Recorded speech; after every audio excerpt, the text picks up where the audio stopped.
Hey guys, and welcome to Gwent. My name is Jaggerous, and today I want to revisit the Skellige Discard deck that was really popular before the positioning changes came in, but with the positioning changes there were some changes to how, for example, Morkvarg worked with the graveyard, and you kind of saw this deck die off. And I feel like the reason this deck still doesn't see a huge amount of play is just because there's a lot of decks which stack a huge number of points, you know, such as the Henselt deck, the Consume Monsters deck. You can stack such big numbers of points on those decks that maybe this deck isn't as favored, even though I think it's a consistently good deck. But if you do want to play Skellige and you do want to play Resurrect, then this is my version of the Morkvarg King Bran Discard deck. Now, the way this deck works is you've got this card called Morkvarg, and when moved to the graveyard, it loses 2 base strength and Resurrect. Now, if your opponent locks it, then it won't resurrect when it goes to the graveyard. However, you can resurrect it yourself with Restore or with Sigdrifer. So Restore, add 2 to the base strength of a non-gold, non-permadeath unit in your graveyard, then resurrect it. Sigdrifer, resurrect a non-gold, non-permadeath unit, gain 1 strength whenever unit is played from your graveyard. So you can use these to resurrect it. Alternatively, if your opponent does lock it, you've got Cleaver, which is the 6 strength unit, lock or unlock a non-gold unit on the battlefield. So you can use Cleaver to unlock it, or you can use your Dimeritium Shackles to unlock it. So your Morkvarg isn't actually, you know, a very good target. Then on top of that, we've got all these Clan Todorok Shieldsmiths, which we'll use to then buff the base strength of Morkvarg, and he gets kept on the board each round and gets buffed. And you're saying, well, you know, Jack, how do I guarantee I've got Morkvarg? Well, King Bran, discard up to 3 cards from your deck, shuffle your deck. So you can then use King Bran to discard Morkvarg, which then causes him to resurrect, bringing him back. He loses 2 strength, but, you know, he's still pretty decent. Anyway, so on this deck, I like to run Igni, destroy the strongest non-gold unit on the opposite row, if that row totals 20 or more strength. We've got Coral. Coral, spawn the appropriate weather effect on the opposite row only. She's such a nice legendary Skellige card. Like, she is a win condition in and of herself, because you can obviously spawn weather. You can only spawn fog or rain, though. She doesn't work on the frost row. But still, it's definitely a way that you can kind of debuff your opponent should they have a very stacked row. Then we have Ermion, draw 2 cards, then discard 2 cards. So this is good to kind of filter through your cards and try to find the ones you want, especially when you have the Clan and Crate Raiders, which resurrect when discarded. So, you know, you can always discard these from your hand if you have them with something like Ermion. Or Svanrigga, draw 1 card, discard 1 card. So it's like a silver version of Ermion, which it literally is.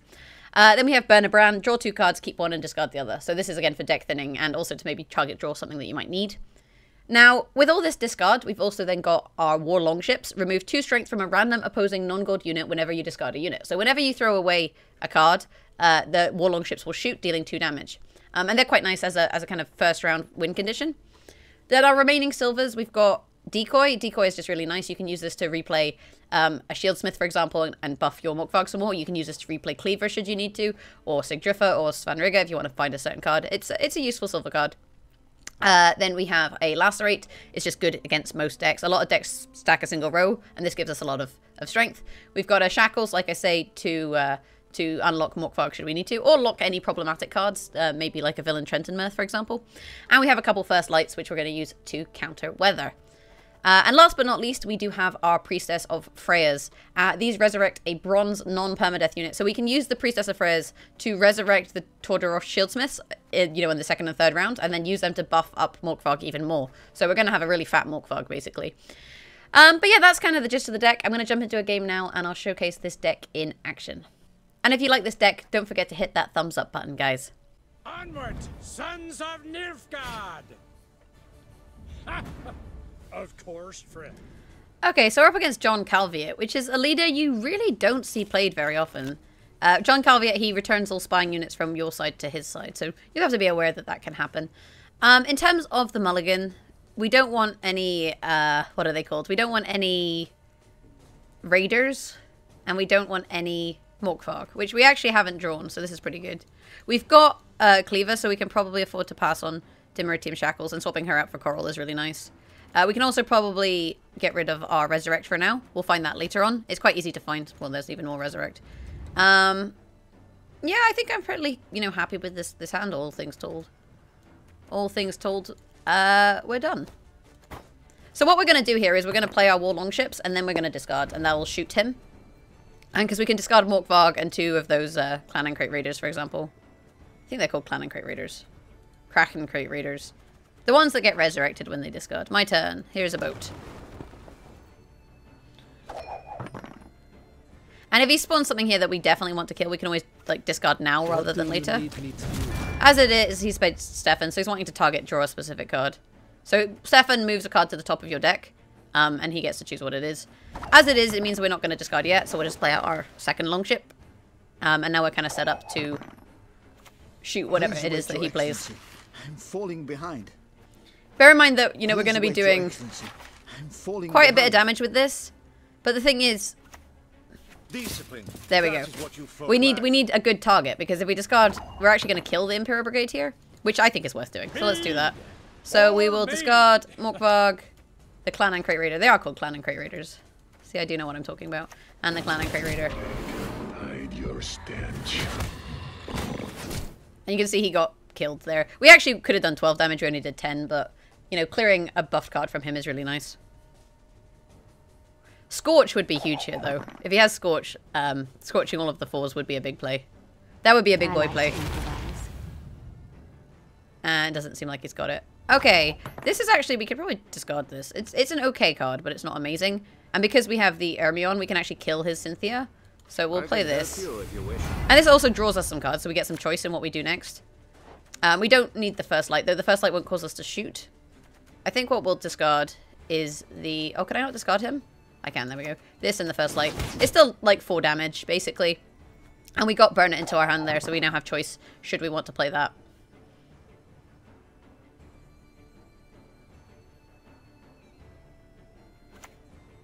Discipline. That is what you folk lack. And you can see that the kind of spying strategy is still on the go here. We'll start to buff our Morkvarg now. We've always got Svanrigger, but we may as well hold on to him in case we draw, you know, one of the raiders that we can then just replay it.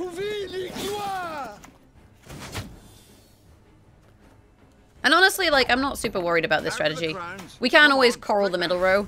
But I'm quite comfortable trying to win this round. Even though a lot of people say, you know, Skellige, you shouldn't try and win the first round. It kind of works okay in this situation, to be honest. Your humble servant. Like on this round, you can kind of get away with it. We should probably actually cleaver this front unit. Because he's just going to keep playing spies. As it is, though, we can just weather the middle row. Like I say, that is an option for us. I mean, maybe we play Svanrigger just to see what we draw. But then the question becomes, what do you discard if you see that, you know? If we play, let me think, 9, 18, 20. So he'd lose 17 points, which would put him on 30, 28.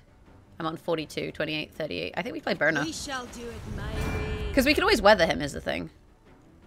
We'll draw this one. Because what we can always do here is we can weather the middle row. This is trying to encourage him to pass. Because he's on like 51 points and I'm on 42. And we've got Coral in hand, so we can always weather that row. As it is, he's revealing his Vilgefortz. This guy has a lot of premiums. Oh, actually, he hasn't had one. For some reason, I thought he had a premium leader. We'll buff our Morkvarg again. Again, it's absolutely fine because I say we have the Coral. And she's worth 6 points in and of herself. So I'm not too worried about what's going on here. Oh, Igni would be so nice right now. We don't have Igni, unfortunately. But it is what it is. I think what we'll do... I'm not going to sure if I'm going to catch enough points. 6. So let me see. 7. Oh, I shot him. That's not good. I can do a great deal. Oh, I missed. I didn't mean to play her. Oh, well, we played her. We're now tied.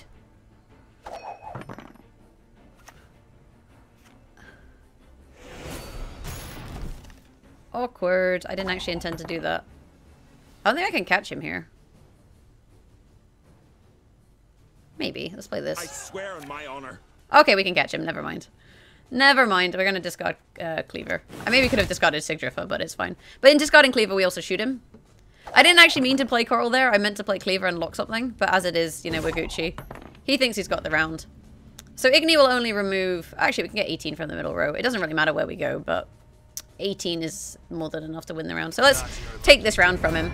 And I agree that, like, committing this hard as Skellige on first round usually isn't the right plan. But we've kind of set ourselves up with Morkvarg and our Ressurects for the future rounds. So I'm not hugely worried. Like, yes, he's got his John Calviet ability, but, you know, he's not got really many spying units that he can recall. So I feel like we're in a pretty sweet spot right now. And, yeah, we still have a 9 strength Morkvarg on the go. That is not a useful card. I mean, what are we likely to rally? The discard. The one that we're meant to discard. I think what we'll do So we can Sigdriffer. I might rally a Resurrect though. So we'll Sigdriffer a Shieldsmith. Play him out. Buff Morkvarg. And then we can decoy this Shieldsmith and buff Morkvarg. So that's kind of a nice play there. I live to serve. So we both draw cards. This is actually alright. Drawing a Resurrect is, you know, We serve her who is we'll resurrect another Shieldsmith and continue to buff our Morkvarg. So this is all good. I was a little bit worried there when I accidentally weathered knowing he had Dimmerity Bomb in hand. But it kind of worked out okay. I mean, he's gonna replay Cantarella is the thing we need to be aware of. Like, what he's gonna do is he's gonna, you know, bring Cantarella back. So potentially what we could do is just decoy Cantarella. Give him the points, because he's gonna get the points anyway. And in decoying her, we draw a card. So I feel like this is honestly okay. I don't want to lacerate. Let's see what we draw instead. Shackles. Shackles is, you know, it's okay. Not great. Not terrible. Swears. So he's basically just discarded all of the Priestess of Rhea from my deck, but, you know, that's fine. I'm not really too worried about that. We're 32 to 32. We could resurrect. I think what we'll do is we'll just play the first light and see what we get. I think we're probably going to get that Raider that I wanted to discard. Yeah, there he is. But, you know, it's 5 points. And I'm drawing more cards out of him at this stage. Bear in mind, you know, I do have the Restore. But he doesn't have great options for Vilgefortz. Like, he's going to have to either remove 8 points from him. Or I guess he could go for 13 from me, but that's not going to really help him. Like, he just paid 8 points for Dimmerity Shackles. And he must be like, yes, you know, I've locked the Morkvarg. But, you know, we are ready for this eventuality, so it's absolutely fine. What are you going to do now? You crossed the wrong sorceress. Kyranex. So we could resurrect, we could resurrect a Shieldsmith. In resurrecting a Shieldsmith, we would gain 6 points plus 2 for this, 8 points. 9 points. So we wouldn't actually win if we resurrect the Shieldsmith. So we may as well just pass. He can have this round. And then we'll go into the next round with a nicely buffed Morkvarg. And I mean, yes, he can mulligan, so he gets a mulligan on whatever cards he has, and we don't. But ultimately, it's okay. There's Morkvarg. He's going to get buffed to be a 12. I've got 1 card left in my deck. Lacerate. Fair enough. I think we're in a good spot here. We've got to resurrect on, you know, any card, basically. Other than, you know, relentless cards. Or permadeath cards, sorry. What's he played? I missed that. What did he play? There's a way you can see the cards played. There we go. Oh, he played his leader ability. Okay. So, what have we got in here? Shieldsmith, Svanrigger, Cleaver's not really useful. I think we resurrect the toughest Shieldsmith. That one's got 7. 7. 7, they're all 7. Okay, we'll just get that one. Sometimes if you've decoyed one, you have one that's stronger. So it's definitely worth having a quick check. We're on 23. He's on nothing. Does he have 23 points with 2 cards? I'm guessing he'll take the Shieldsmith. The Shieldsmith makes the most sense. Please wait, Your Excellency. I wouldn't have taken the Emissary. I mean, what can he draw that's going to win him the game? Rot Tosser, I guess? But then we can just lacerate it. Okay, you got 10. But the thing is, Rot Tosser shouldn't trigger because there's not enough turns left now. Burker's Twisted Mirror. Did he just win with Burker's Twisted Mirror? Oh, you gotta be kidding me.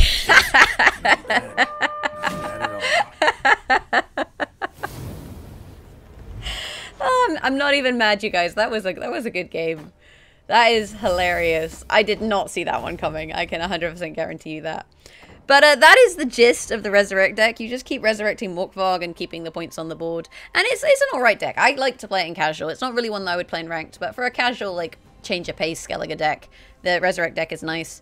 Other strategies people like to run are resurrecting the Queen's Guards. Queen's Guards is a bronze card where if you resurrect one Queen's, or you play one Queen's card, it resurrects your other ones. So you can discard 2 of yours, play 1, and that will resurrect all of your Queen's Guards. So that's a strategy. I'll find it in here somewhere. There we are, the Queen's Guards. Resurrect all Queen's Guards and 1 base strength to your Ceres. So you could also run Ceres Synergy. And that actually runs really nicely with Drake Bondahu. Add 3 base strength to 2 non-gold units in your graveyard. So once they're in your graveyard, you can use Drake to keep buffing your buffing your Queen's Guards, and you could use the Shieldsmith to buff your Queen's Guards, and then resurrect them, and resurrecting one resurrects all of them. So that's another strategy. Anyway, guys, this has been Fat Morkvarg. I've been Jaggerous, and that was a funny one. I don't really mind losing like that. Like, sometimes, you know, losing kind of annoys you, but losing like that is just hilarious. It's fine. Thanks for watching. Have a fantastic day, and hopefully I'll catch you guys next time. And if you want to catch me live streaming, you can find me at twitch.tv/Jaggerous. Bye!